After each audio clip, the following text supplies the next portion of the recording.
It made me different than everyone else. I may be very introverted as a child. Lou Ferrigno lost 80% of his hearing at just 3 years old. Kids called him Deaf Louie and broke his hearing aids. At home, his father hit him when he cried about bullies. He built muscles from junkyard scraps to never feel weak again. But success brought new pain. For 5 years, he suffered through Hulk makeup sessions that burned his skin. He tore his biceps saving his daughter from being crushed. Now at 71, his wife of 43 years has left him, claiming he used his Hulk-like size to scare her. The tragedy of Lou Ferrigno is beyond heartbreaking. Lou Ferrigno was born in 1951, but from the very beginning life didn't give him an easy start. As a toddler, he suffered from brutal ear infections, not the kind that go away in a week, but the kind that leave permanent damage. By the time he turned 3, he had lost 75 to 80% of his hearing. But the scary part, no one even knew until then. His parents only realized something was wrong when they clapped their hands behind him and got no reaction. That delay meant he spent his earliest years in near silence, without anyone realizing he couldn't hear. When doctors finally figured it out, he was fitted with hearing aids. But this was the 1950s. They weren't tiny or subtle. They were big, awkward boxes strapped to his chest with wires dangling from them. Lou hated how they made him look. He once said he felt like a Martian freak. These devices helped him hear a little louder, but not clearer. And because he missed so much language development early on, his speech was already different. People noticed, and kids at school didn't go easy on him.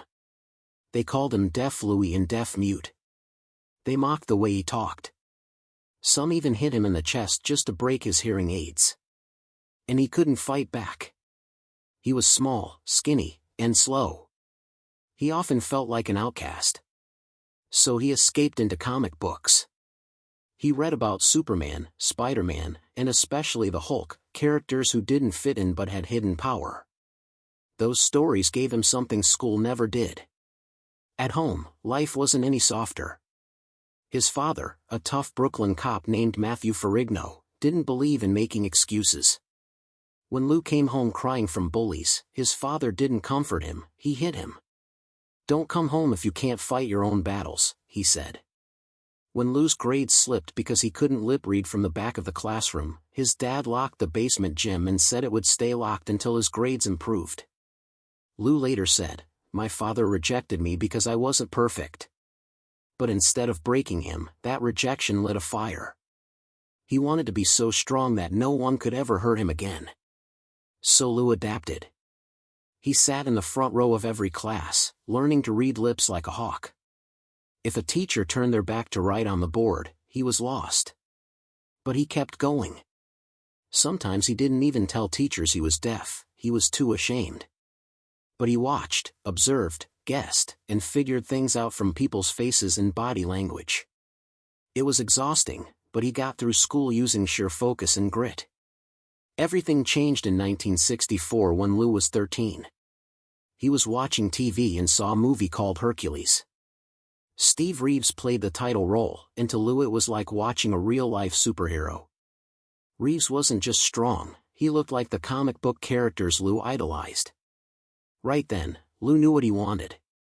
He didn't just want to read about strength, he wanted to become it. Especially the Hulk. He once called the Hulk the Green Santa Claus, powerful but kind. Lou wanted to be that. He wanted to be strong enough to never be bullied again. But gyms were expensive, and his family had no money for that. So he made his own weights. At just 13, he went to the junkyard, found some old cans, filled them with cement, and stuck them on a broomstick. That was his first barbell.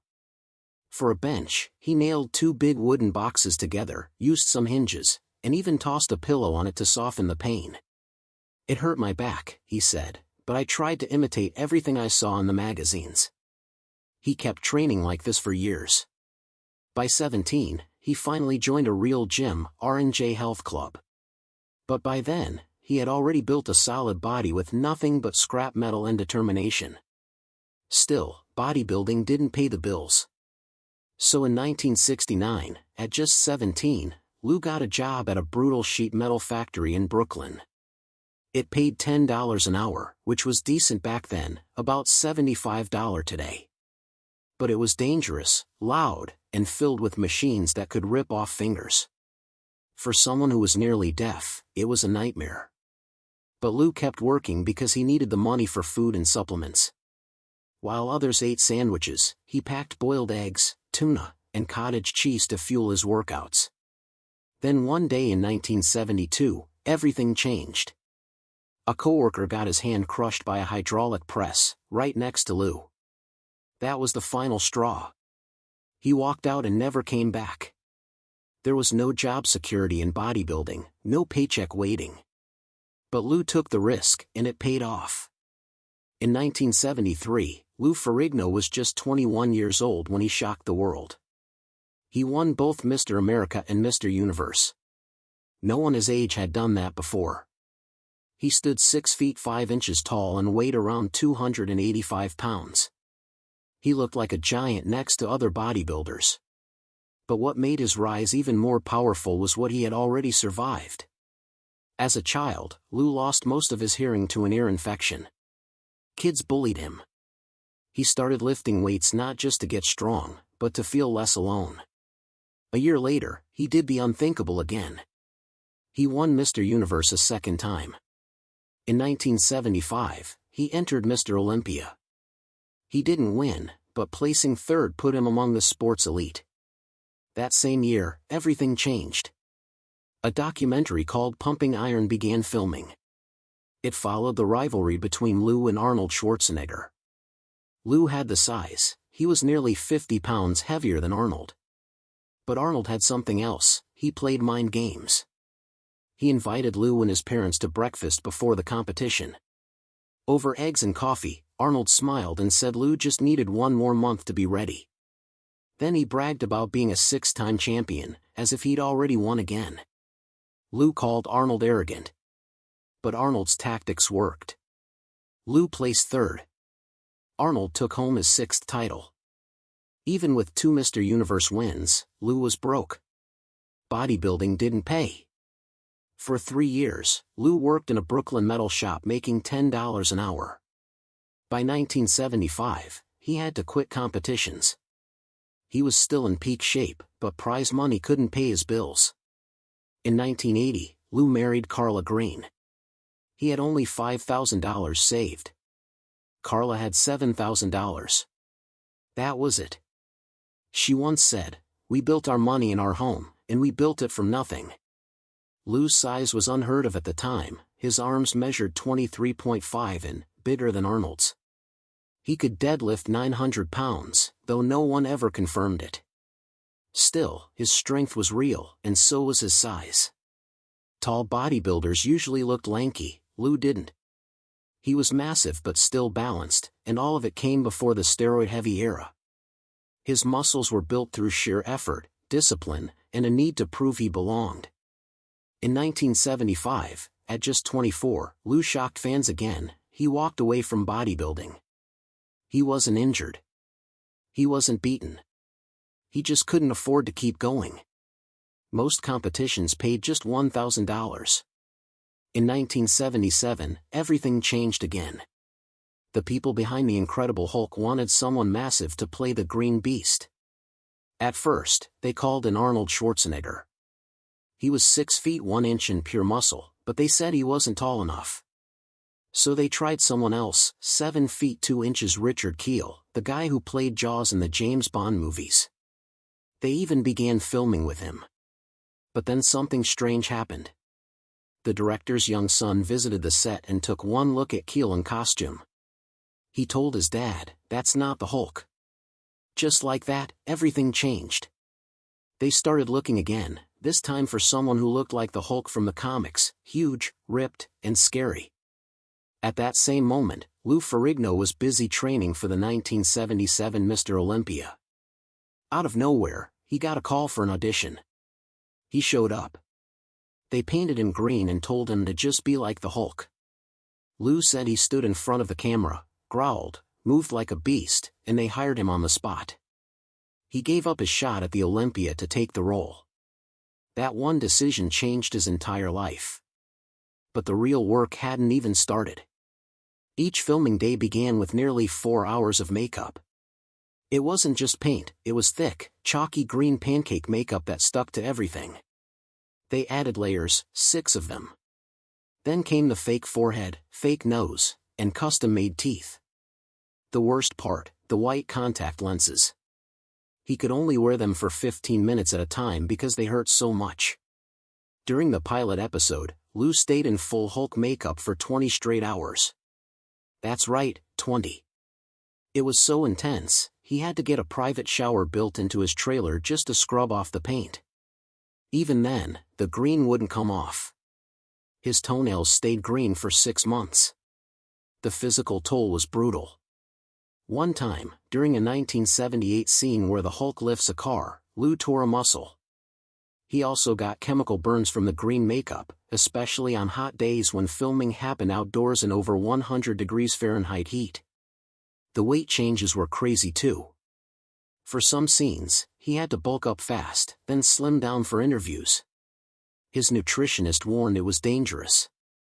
His skin broke out from the prosthetics, and he needed treatment between seasons. He once told People magazine in 1981 that the stress, the chemicals, and the lack of sleep had aged his body to 42, even though he was only 30. Still, Lou pushed himself harder than anyone else. He did 95% of his own stunts. That went against CBS's safety rules, but he didn't care. He believed no stuntman could act like the Hulk the way he could. One time, he ran through a fake wall that wasn't built right and hurt his back, but he kept filming. On another night at 4 a.m., a scene needed the Hulk to flip a car using wires. The equipment failed. Lou was tired, angry, and covered in green paint. He shouted, "You think I'm not going to turn that car over?" And then, using pure strength, he flipped the car himself. He said, "I think I really became the Hulk that night." That back injury still causes him pain even now, but if you ask him if it was worth it, he'll tell you he has no regrets. Things got even harder because of his hearing. Lou lost most of his hearing at age 3 after ear infections. He had to read lips to follow directions on set. That worked fine in quiet scenes, but during action shots, it was chaos. Directors couldn't yell cut, so he had to guess when a scene was over. Sometimes his hearing aids broke mid-shoot and he missed important safety cues. He eventually wore 2 at once just to stay aware. And still, he kept going. Many fans didn't know that the Hulk's growls and roars weren't always his. At first, Ted Cassidy, Lurch from the Addams Family, did the voice. After Cassidy died in 1979, Charles Napier took over. Lou wasn't the official voice, but that changed decades later. In 2012, for the Avengers, Lou's voice was finally used. His growls and screams were blended with Mark Ruffalo's. And again in Age of Ultron in 2015. That meant Lou Ferrigno's voice had been part of the Hulk for 37 years, longer than anyone else. But the fame wasn't easy. Fans loved the Hulk, not Lou. They'd come up to him excited and wide-eyed, but never called him by name. They didn't see the man under the paint. That started to wear on him. He once said being recognized for a character he couldn't even talk through felt strange. He'd dreamed of being a hero since he was a kid reading comic books. Now he was one, but nobody knew who he really was. Even on set, he was alone. The makeup was thick and hot. He had to stay in an air-conditioned trailer between takes just to avoid overheating. That meant while Bixby and the crew laughed and bonded, Lou sat by himself, sweating and waiting. It mirrored the Hulk's own loneliness, always on the outside, always misunderstood. In 1983, Lou Ferrigno was ready to live his dream. He had always looked up to Steve Reeves, the original Hercules. And now, it was his turn to play the legendary strong man. The movie was called Hercules, but it wasn't like anything from ancient Greece. It was packed with lasers, robots, and wild sci-fi effects. Ferrigno trained harder than ever and said he was in the best condition of my life. His muscles were enormous. Some said they looked like they might pop. But when the movie hit theaters on August 26, something felt off. Ferrigno's voice wasn't his. Every single word he said had been dubbed by another man, Mark Smith. But to him, that wasn't enough to justify removing his voice. It was a shame, he said later. That would have made it more of a classic. What hurt even more was seeing Arnold Schwarzenegger, his longtime rival, face the same dubbing years earlier in Hercules in New York. Yet Arnold's career took off while Lou stalled. The film flopped, and people in Hollywood started calling Ferrigno a one-note actor. Behind the scenes, things were even worse. In 1980, Lou married Carla Green. Between them, they had just $12,000. Carla brought $7,000, and Lou had $5,000. It was shocking, especially for someone who had just played the Hulk in a hit TV series from 1977 to 1982. But fame didn't mean fortune. Before becoming a star, Lou worked for $10 an hour in a Brooklyn sheet metal factory. It was brutal work. One day, a man lost his hand in a machine. Lou quit the same week. After the Hulk show ended, the money dried up fast. Carla stepped in.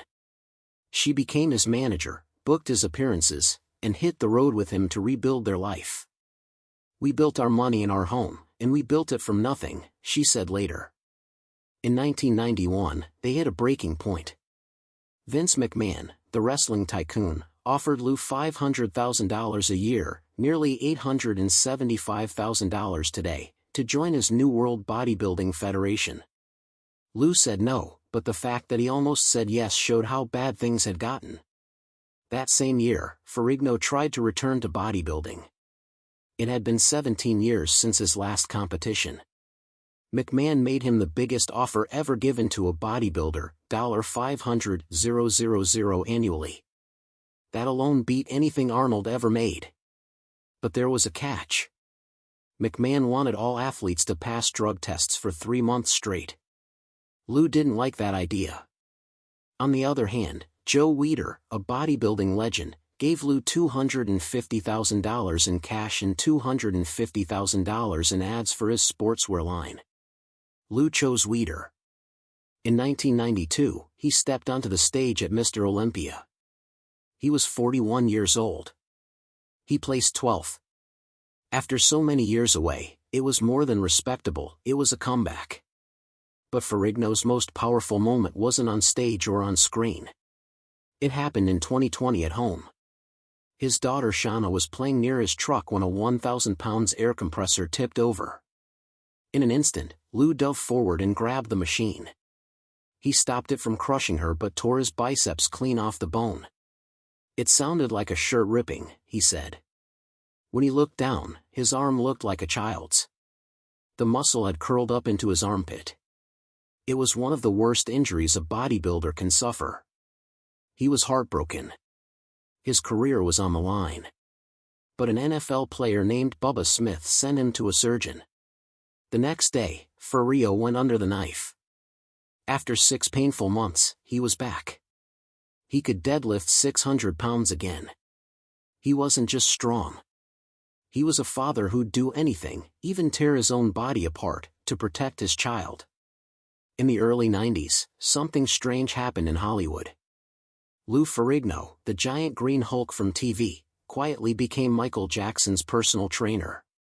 No one saw it coming. It wasn't a fitness gimmick or a photo op. It started because Jackson's surgeon said Ferrigno was the only one who could help. Jackson couldn't train in public, so Lou came to him 3 to 4 times a week. He visited Jackson's home, but this wasn't about lifting weights. It was about flexibility, pain management, back issues, light treadmill work, stretching, balance balls, carefully designed routines to keep Jackson moving on stage without falling apart. All while Jackson lived on a strict vegetarian diet and sometimes ate only once a day when preparing for big shows. As the years passed, something deeper formed. They talked about their childhoods. Both had strict fathers. Both were pushed hard. One was the strongest man on TV, the other was the most famous performer in the world. One day, Jackson taught Ferrigno how to moonwalk right there in the private gym. Lou said it felt astronomical. After workouts, Jackson would turn into a kid again, playing hide-and-seek with his children.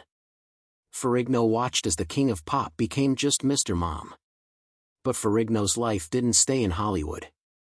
In his 50s, at age 53, he shocked everyone again. He put on a different kind of uniform, this time as a real cop. Not a TV role. Not a stunt. He trained, took tests, passed background checks, earned his firearms certification, finished first aid courses. He became a reserve deputy sheriff in Los Angeles County. And it wasn't just honorary. He took it seriously. His father had been a lieutenant with the NYPD, so this felt personal. Over time, Lou served in San Luis Obispo too, then Irving, Texas. By 2018, he had worn the badge in 3 different places. He said he didn't get shortcuts because of fame.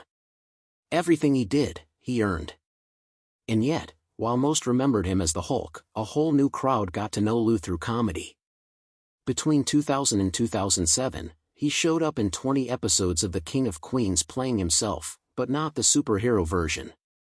This was a softer, funnier Lou, joking around with Kevin James, getting laughs from live audiences, teasing his own fame and loving it. He said he related to the show because in everyday life, I go through the same thing. Fans who didn't grow up with the Incredible Hulk started liking him for something totally different. The scary muscle guy was now just a big funny neighbor. Then came reality TV. In 2012, Ferrigno joined The Celebrity Apprentice. That's when things got messy. Fights broke out. Tensions ran high. One moment blew up on screen. Comedian Lisa Lampanelli called Lou and another contestant useless, saying they had 5 brain cells between them. In a tense boardroom face-off, Lou snapped. He said, "Lisa's lucky she's not a man, because if she was, I'd throw her right through that window." It got worse. Later, on live TV, he claimed her lack of fitness affected her brain. But even with all the drama, his team won $50,000 for the Muscular Dystrophy Association. He even danced while mopping in a viral video. He lasted 8 episodes before getting fired in episode 9. Just 3 years later, things turned ugly at home. In 2015, Lou sued his own brother, twice. His brother Andrew ran a business called Andrew Ferrigno Exercise Equipment. Lou said that wasn't fair.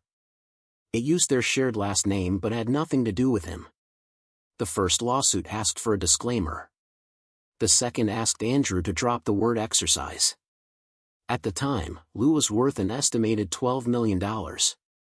Andrew was furious. He told TMZ, "Why does he need to suck me dry? I'm so bewildered." In the end, Andrew gave in. He renamed the business Andrew Ferrigno Equipment. Lou Ferrigno is best known as the original Hulk from the 1970s TV show. But his voice carried into the modern Marvel movies too. In 2008's The Incredible Hulk, it was Ferrigno growling and roaring behind the scenes. And when Hulk slammed Loki and called him a puny god in the Avengers in 2012, it wasn't just Mark Ruffalo, it was a mix, Ferrigno's voice, Ruffalo's tone, and Marvel's sound tricks all blended into one. That carried on until Age of Ultron in 2015. But after that, when Hulk started talking more like a person in Thor, Ragnarok, Marvel stopped using Ferrigno. He didn't take it lightly. He felt the character was drifting too far from the fierce, primal creature he once portrayed. Off-screen, Ferrigno was hiding a struggle no one saw. At age 3, he lost 85% of his hearing after a serious ear infection. By 4, he had hearing aids, but they never worked well. He couldn't hear his own voice, which shaped the way he spoke for life. People thought he had a strange accent. He let them believe it. He told some that he had a speech impediment. The truth was more painful, he couldn't hear well enough to pronounce words clearly. His hearing kept getting worse. By the time he hit his late 60s, his word recognition had dropped to just 18%. Still, he didn't want a cochlear implant. He was scared, until a friend got one and went from 12% to 98% word recognition. That changed everything. In February 2021, At 69 years old, Ferrigno finally had the surgery. The implant didn't just make sounds louder, it sent signals straight to his brain. After 6 weeks, his word recognition jumped from 18% to 65%. He could hear whispers across the room, the ticking of appliances, the distant sound of a car engine, his grandkids crying upstairs. He called the experience rebirth. For the first time in his life, he could hear things most people take for granted. He said hearing aids never gave him clarity like this. Now he tells others not to wait like he did. But what came next shocked everyone. In October 2023, his wife Carla, 74, filed for divorce after 43 years of marriage. She accused Lou of controlling and isolating her. Court records said he restricted her movement in the house, keeping her confined to just 2 rooms. She claimed he refused to make the home safer for her, even though she was diagnosed with dementia. She also said he used his power and size to dominate her. Her lawyers described Lou's actions as part of a Machiavellian scheme to trap her in the marriage and hold on to their $2.9 million California mansion. Lou denied the allegations and said his main concern was her health. Then in early 2025, things got worse. Lou, now 71, filed a lawsuit against his own daughter, Shauna, 42, and his sister-in-law. He accused them of elder abuse. In March, they allegedly tried to withdraw $500,000 from Carla's account by driving her to a bank, even though Carla had been ruled mentally unfit to manage her finances. The bank stopped the transaction and contacted Lou. He said Shauna was turning Carla against him, disabling cameras and undermining caretakers he had hired. He claimed Carla was being manipulated and filed for a restraining order to keep them away from their accounts. But Lou himself wasn't exactly innocent. Carla's court filings said he was having an affair with a woman named Lisa, not secretly, but openly. She claimed Lou traveled with Lisa, went to events with her, and spent most of his time away from their home. She said Lou was more worried about losing their house in a divorce than fixing their marriage. Texts from Lou even showed that fear. Carla's attorneys used this to show that Lou wasn't just protecting Carla, he was trying to protect himself. The most chilling part came when Carla described how Lou allegedly used his massive frame, 6 feet 5 inches, built like the Hulk, to physically intimidate her. She said he stood over her, screamed at her, and reminded her he was the Hulk. She claimed he used his strength and size not to protect but to scare. She said he called her selfish, told her she was ruining his life, and that he wouldn't care for her anymore. These weren't just arguments. They were power plays. Her accusations cut deep, especially for fans who had admired Lou as a symbol of strength and discipline for decades. Lou Ferrigno was seen as a real-life superhero. But behind the legacy of green muscles and thunderous roars was a man battling with silence, loss, control, and betrayal, both his own and from those closest to him.